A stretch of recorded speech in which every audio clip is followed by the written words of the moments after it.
All right, we got one more guest, one more segment here for this December 3rd edition of Bang the Book Radio. That is professional handicapper Ralph Michaels from wagertalk.com. Ralph, how's it going today, man?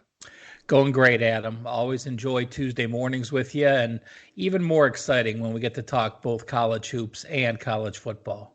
Yes, sir. And also a little bit of a reduced college football board here for this week. And, obviously the bowl games kind of spread out a little bit. So that's got to be nice for you. I know it's been a massive grind dating back to the summer, getting ready for college football. Now all the college basketball stuff. Nice to get at least something that kind of amounts to a breather.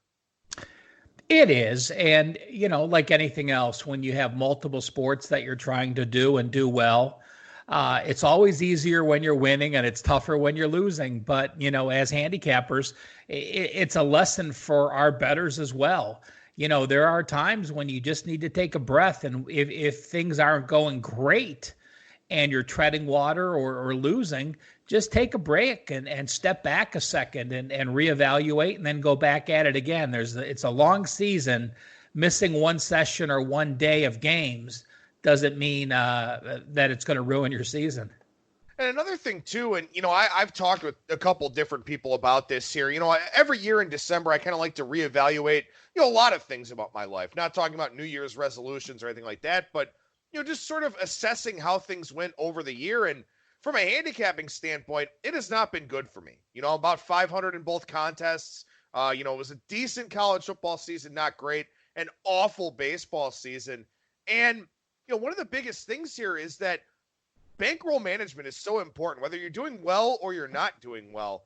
Betting responsible amounts, very important. If you're getting irrationally angry about losing games, you're probably betting too much money. And it's one of the things that I've kind of had to do and take a look at here as I've gone throughout the season is, understanding what percentage of my bankroll is going to which sports and, all the different stuff that goes into this business. And it is a year-round business at that. It's very important here at this time of the year and at several points throughout the year to just sort of evaluate, if you're betting what you should, what your bet amounts should be, tracking your results so you know which sports are your best. All that stuff's very important. Absolutely. And don't worry about what the other guy is betting. What the other guy is betting is irrelevant. There's a million guys that bet more than I do on games, but you have to bet what you're comfortable betting. And that's what makes the difference is, if you go to the window and a guy ahead of you is betting 10 G's on a game, which happens to me, and I'm, only a percentage of that, it doesn't make you less of a person. It just means, you're betting the responsible amount of your bankroll that you're able to withstand, and you're betting a percentage of what your overall bankroll is. So, if you're at a sports bar and guys give you a little grief because you're only betting this much relative to what they're betting, don't worry about it one bit. Yeah, and keep in mind, too, you grind more, you'll be at that level, too, from having success here in this business. So we take a look here at the conference championship games. And, Ralph, we start on Friday with a matchup we haven't seen yet this season. 5 of the 10 conference championship games we have already seen in the regular season. This is not one of them. Oregon and Utah. Utah, 6.5-point favorite. A 7 has popped at Bovada, which obviously means that Utah is the public side here so far in this one. But it does look like some of the sharp interest on Utah here thus far as well.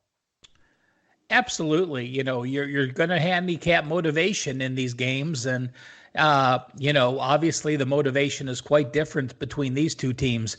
Oregon going to a Rose Bowl is nice, but Utah getting to a playoff potential. I think they're playing first. So that's what you have to remember on Friday.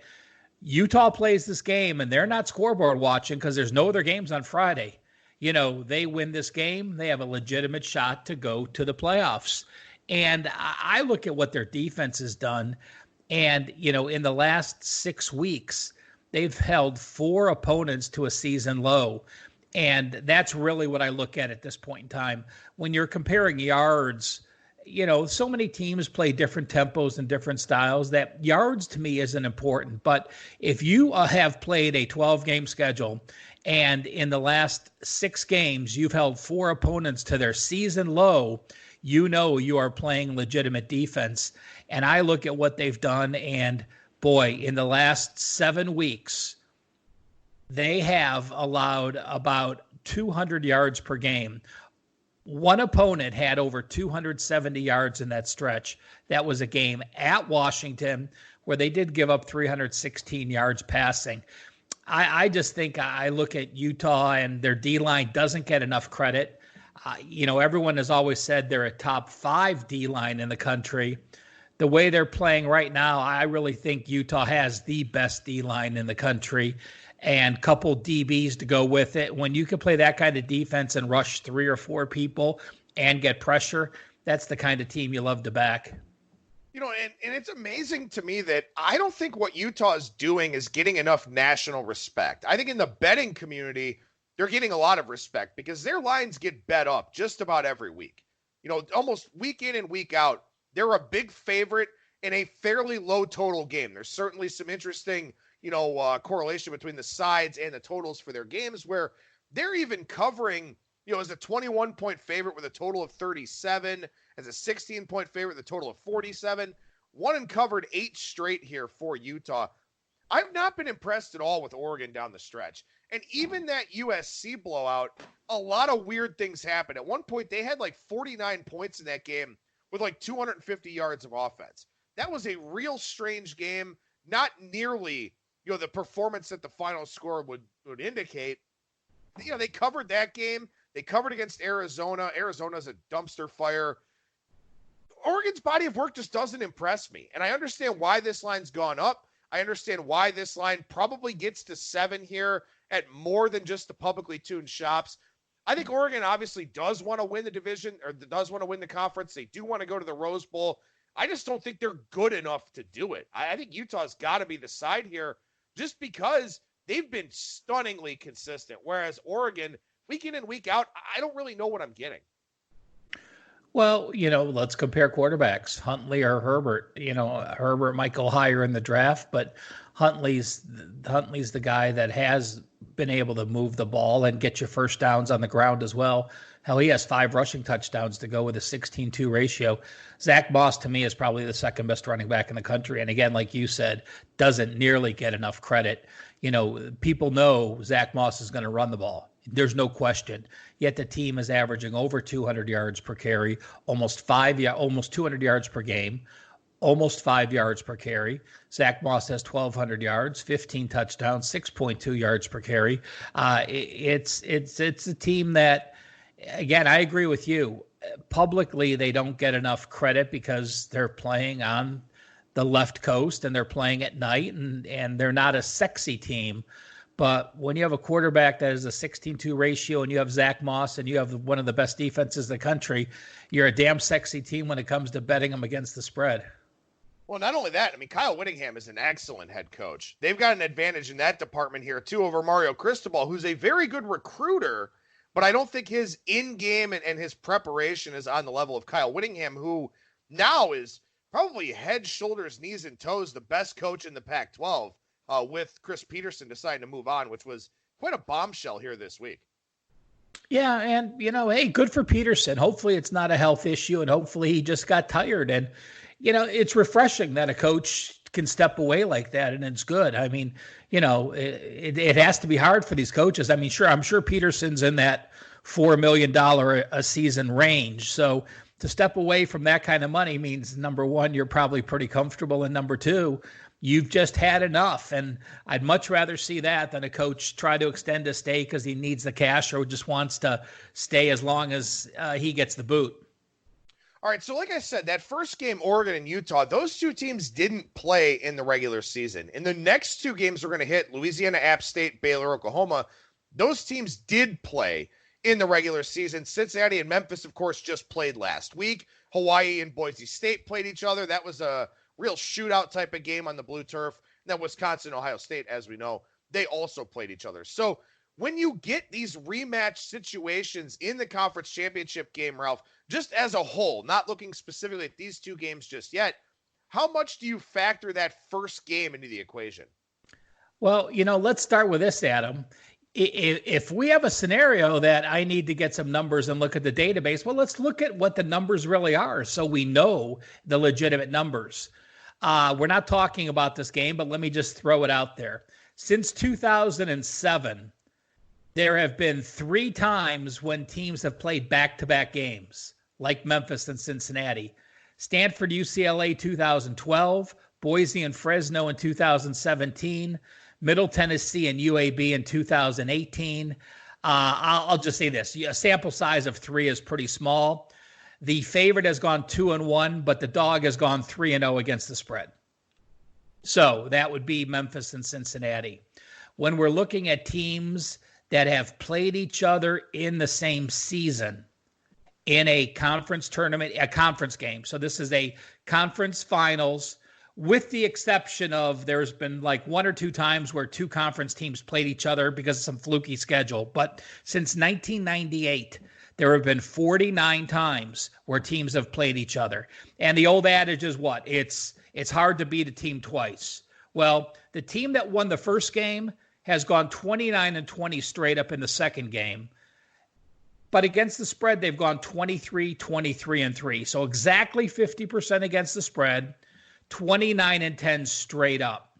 But if the favorite won the first game and they're the favorite in the rematch, they've gone 19-2 straight up the last 21 games, and they've gone 13-7-1 against the spread.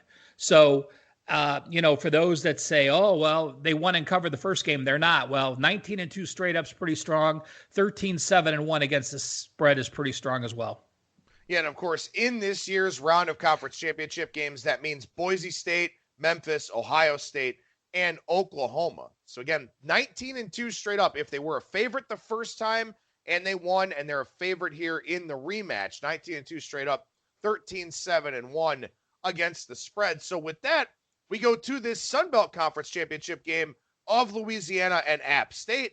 App State was the dog down in Lafayette when these two teams met in the regular season, won that game 17-7. A lot of money came in on Louisiana in that game. Since then, a lot of money has come in Appalachian State in just about all of their games, and a lot of money coming in here this week. Some offshores got caught with their pants down, opening as low as 3 on this game, now 6.5 or 7. But what's really interesting to me, the total in the first game was 69, and it finished 17-7. Total in the rematch here in the 56 range. Well, you look at their tempos. I mean, they're not ULL's a higher paced team, averaging 70 plays per game, and App State is just below that with 70.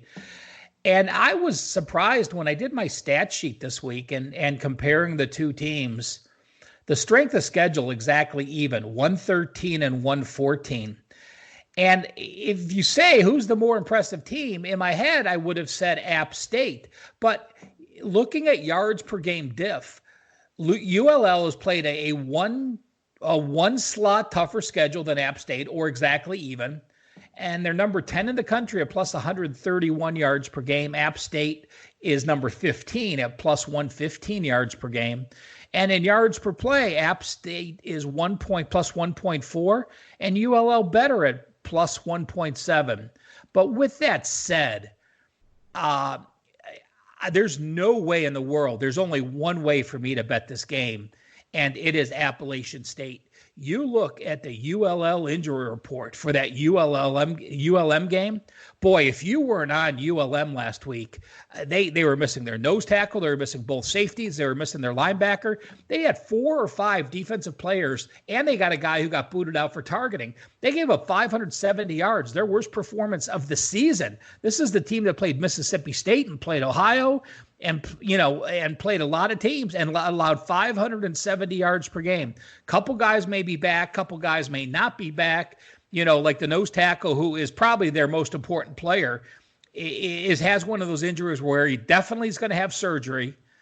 If he can survive the pain this week and not have surgery before the game, he might give it a go. But the way they are banged up on the defensive side, it's simple. It's App State or pass for me in this game.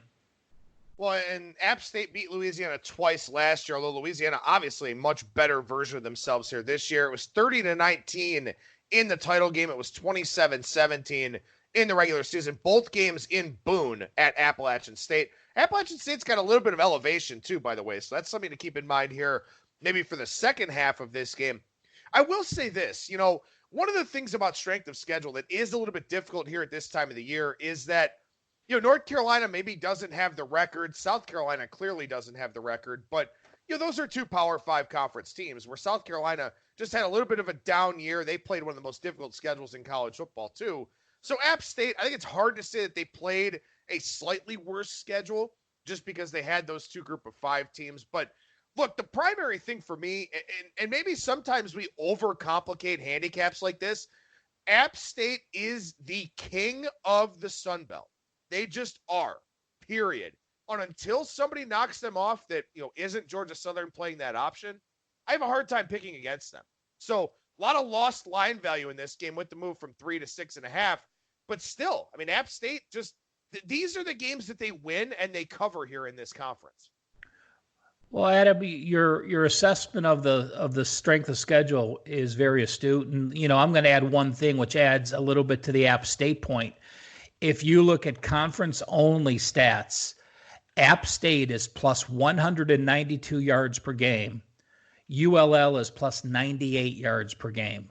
So, you have a 94 yard per game difference, almost double the yards looking only at conference play between these two foes, which really, when you're looking at the MAC and CUSA and, and a group of 5 teams, you really need to be focused only on the conference-only stats relative to the full season because of the disparate non-conference schedules.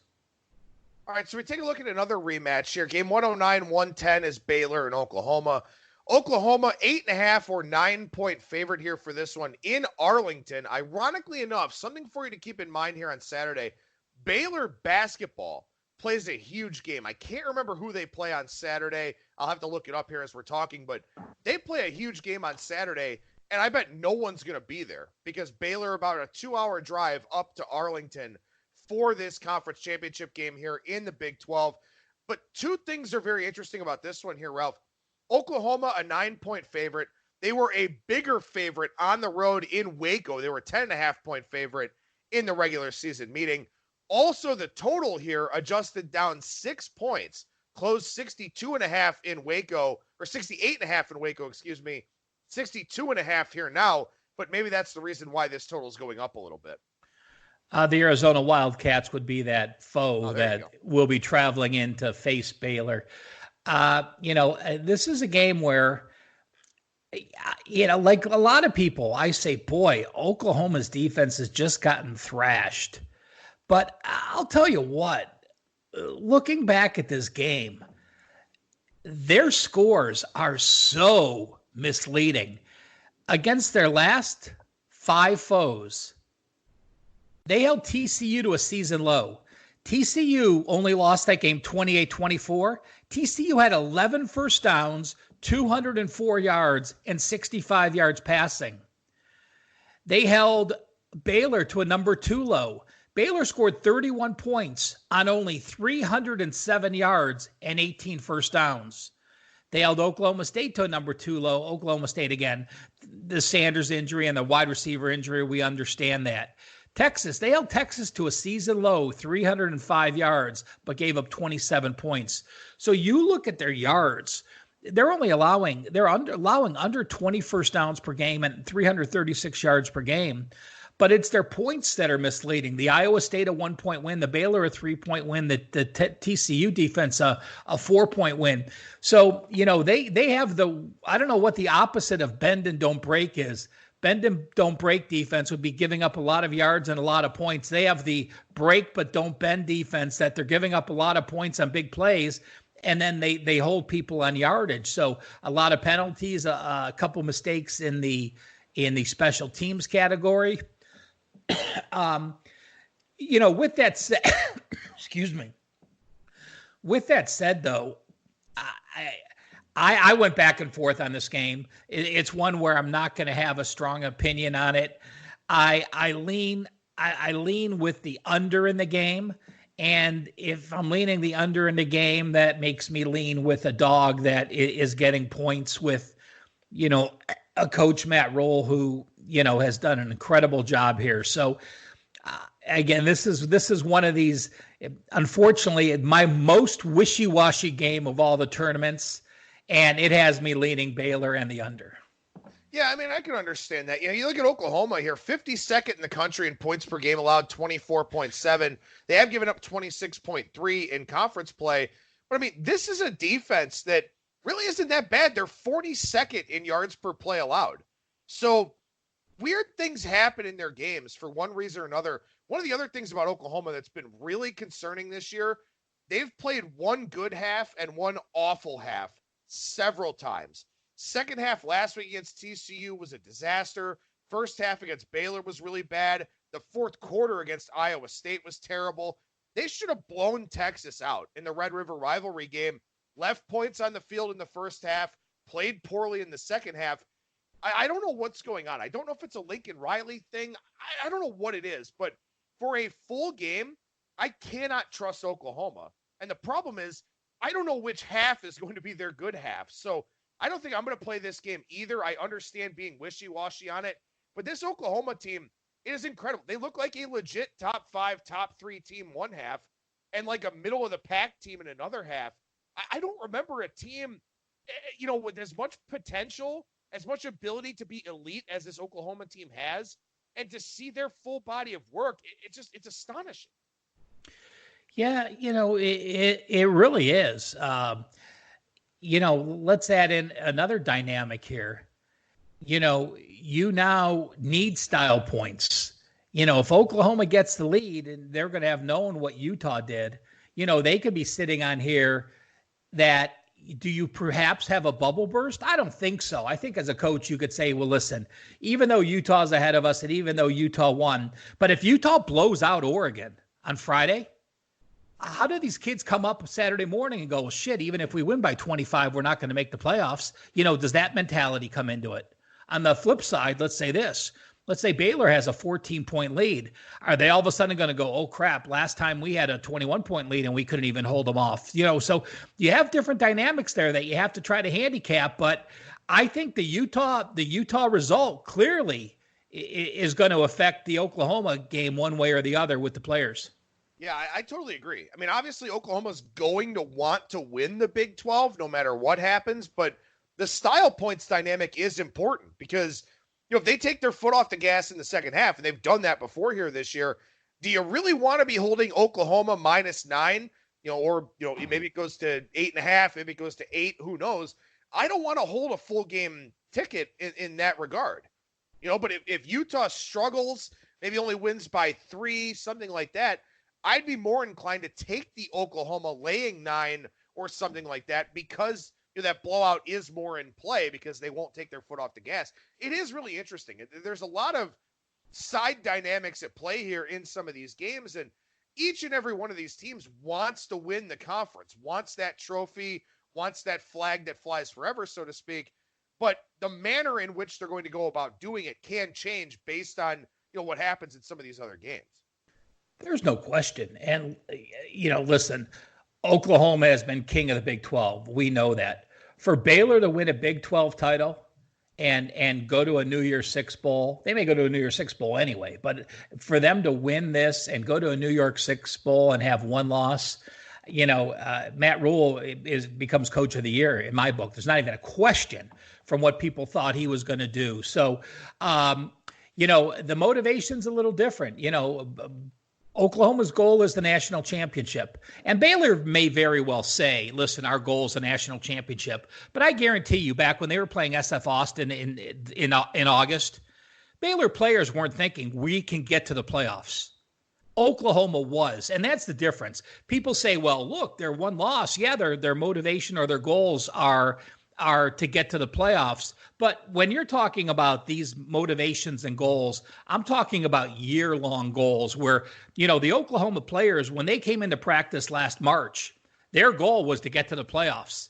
There's not a player on Baylor who thought they were going to make the playoffs. So when you have a season-long goal like that, it's so much different than just we're doing well and we've gotten there.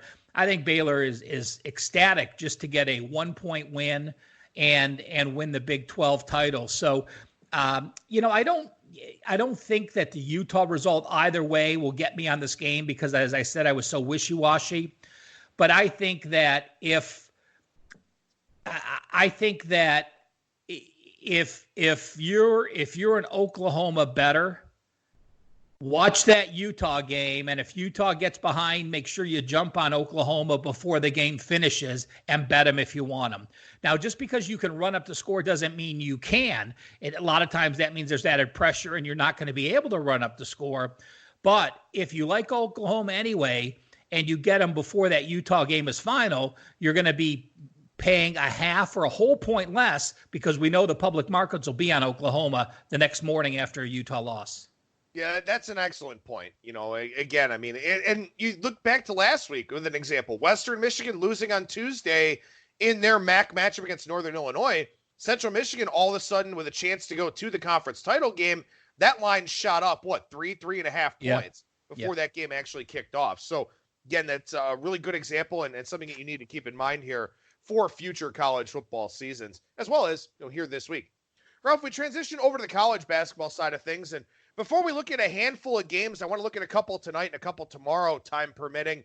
News, notes, updates, thoughts, anything broad picture from around the country or on any specific teams that you want to touch on? Well, like I do every December, the beginning of the year, look at those teams that are covering against the spread. And, there's times when you get a team like Ohio State. Okay, we knew Ohio State was going to be good. We've seen them win some big games. We know they're 6-1 against the spread. I'm not talking about the Buckeyes. I'm talking to teams like Tennessee State. Tennessee State comes in at 5-3. They had a 2-point loss at Chicago, Illinois, a 15-point loss at Texas Tech, a 13-point loss at San Diego State, and you may think nothing of them. Tennessee State is 6-0-1 against the spread. That's the perfect kind of team where you're getting some value, where they're 5-3 straight up. They're not a public team that people knows. The lines aren't moving in their games, but yet, boy, they've been competitive in every game. Sacramento State, another one. Yeah, they upstate Pepperdine, but they lost to Colorado last week by 14 points. They still covered. Sacramento State a perfect 4-0 against the spread. They're 4-1 straight up. The Hornets, again, not a public team. You get some value. UTEP, I threw UTEP in the mix. UTEP is 2-0 against the spread, but who knows what you have with the Miners because they've played 3 lower division teams. They're 5-0. Yeah, they covered the 2 games against D1 foes, but they're 3-0 against non-division foes. But other teams with these strong ATS starts to grab some value, Coppin State 8-1, Delaware 7-1, Yale 7-1, UConn, New Hampshire, Northern Iowa, all 6-1 against the spread. So take those teams, and even though they may have a 500 or a losing record straight up, that's where you're getting value in December when you have straight up losing records and great ATS records for those teams keeping it close by falling under the radar, by not pooling the outright upsets. Yeah, that's a really strong point. That's very important, especially those ones that are down well below the radar. Those are teams that, obviously doing something right here to be able to cover numbers, not just in an underdog role against stronger conference schools, but also taking care of their affairs against comparable or lower competition. That's a really important attribute for some of these teams to have as well. Ralph, we take a look here tonight, Michigan and Louisville, and I think this one's really interesting for a variety of different reasons, the biggest of which being Michigan was very impressive out in the Bahamas at Atlantis. Louisville's been impressive, but Michigan's played a much, much more difficult schedule. Maybe that's part of the reason for the line move here down from 6.5 to 5. Well, how many teams have been non-ranked to what are they, 5? They have to be the first. That has to be the biggest jump there's ever been in the AP poll. But well-deserved. Michigan, boy, has shot up my power ratings. I didn't have them in the mix. I had them as like the 5th best team in the Big Ten. I didn't think Juwan Howard was going to be able to do anything. And what is he? He hasn't playing elite defense. He hasn't shooting well, and they're just a quality team. But, the concern to me is this. You look at Michigan's schedule at 7-0, and your first 4 games were at home, and the toughest opponent was Creighton. Then you go to a neutral setting. And yes, you beat Iowa State, North Carolina, and the Zags, but you're talking a small gym, neutral setting. You played great D. You're holding opponents to 25% on the three-point land, and you win the games. Well, now we're taking this same young Michigan team, and we're putting them in the first true road setting. And, that's a whole different scenario, going to Louisville, facing a crowd that they have not seen the likings of. And, I always enjoy having the best player on the team, and that's no question Jordan Nowar, 6'7", 22 points. You have a 6'7" guy who's shooting 50% from 2-point and 50% from 3-point. That's the exact kind of guy you want to have. So, I certainly think Louisville wins the game. I am not strong enough on them to say they're going to cover, but I have a definite lean with the under. Louisville's defense has not been good from 3-point land. I mean, they're in the lower range, and they have not forced a lot of turnovers, but they've had big leads, and I think that changes things. But I lean Louisville, and I lean the under. Yeah, I think those are all very accurate points there, especially that first true road test. Some of these teams going to be running into that here. You've got the Big Ten ACC Challenge going on. I know some teams in the Big 12 and the Pac-12 play some really big non-conference games here for this week as well. But speaking of that Big Ten ACC Challenge, Duke and Michigan State tonight, and Michigan State taking pretty much all the sharp money, it looks like here so far, up from 5 to 6.5, even a 7 at bookmaker now. Some pretty rare territory in terms of the dog roll for Duke. Yep. I tweeted out this morning because, of course, I had to look because I didn't know. As I'm looking for my tweet here, in the last 12 seasons, Duke has been a dog of 4 or more 12 times.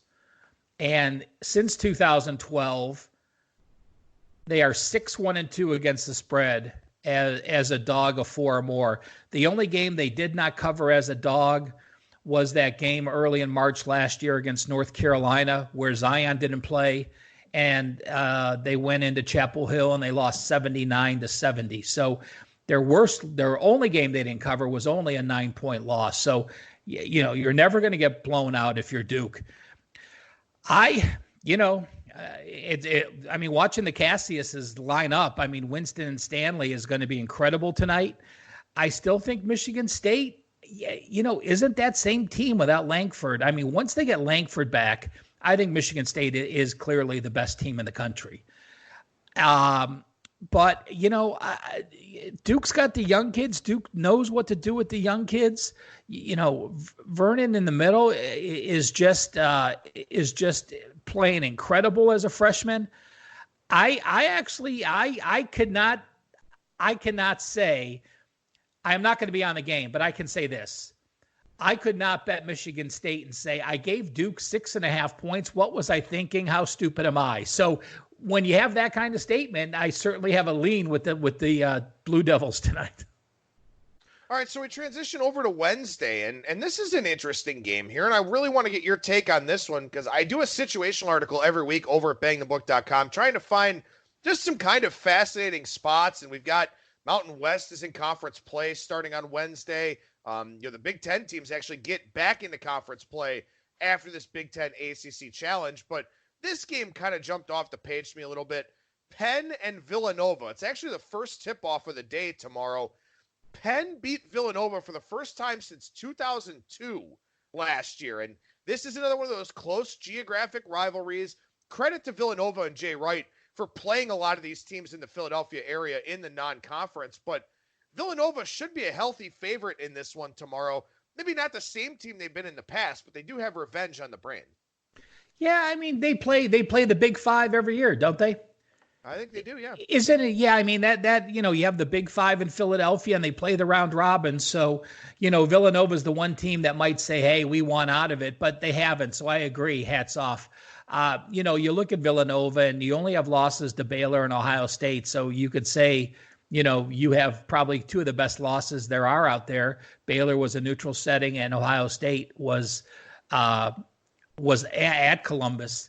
The difference between Villanova and and the team in the past is simply that you look at what Villanova lost to the NBA draft a couple years ago, and they lost 4 players, which is incredible because they're not Duke. They're not Kentucky. They don't get those elite recruits. And Jay Wright just turns 3 or 4-star recruits into great players. And traditionally, they stick around to their seniors, and that's where they've had these special seasons. Well, this year's different. He had 2 5-star recruits. He had 2 players that could have easily gone to Duke and started and gone to Villanova. Well, that's why he's rated so high, and that's why he has such a good team this year. I mean, Jeremiah Robinson-Earl is as good as any player in the country this year. Giving their situation with revenge. Listen, Penn is what they are. They're a very good Ivy League team that shoots a ton of three-pointers, and you know, when they make those 3-pointers like they did against Long Beach State, they can pull away. When they make some of those 3-pointers like they did against Arizona in a high-scoring game, they can keep it close. But it's also the same team that can go to Lafayette, a team much worse than them, and lose by 11, and go to Rice and lose by 19. So the question is, can Villanova defend the 3-point? Well, they haven't so far. You know, that's the thing. Villanova is in the 240, 250 range, allowing 35%. So with the case, I think we're going to have a very up-tempo game. Penn's been running it much like they have. Villanova's been pressing the pace a little bit as well. With the familiarity of playing there every couple years, I lean with the over in the game. And, you know, you when you're watching, you can clearly see if Penn's hitting some threes early, to me, it would be a live betting opportunity. If Villanova shuts them down early in the threes, I would expect Villanova to go on and crush. So while I don't have a play pregame, it is a game I'll be keeping my eye on because I love the teams. I love watching teams that are dependent on the 3. And normally how a team starts shooting a 3, that will continue. And it's certainly a live betting situation for me. One more game here on Wednesday to touch on, and this one's going to get a lot of run, a lot of talk. Virginia and Purdue, and it's going to get a lot of run and a lot of talk because this may be the lowest college basketball total we've ever seen. Yeah, I can't argue again. And let me just take a look here. It's unbelievable what Virginia has done defensively. It's remarkable. I tweeted out this morning that Virginia in their last game allowed 26 points to Maine.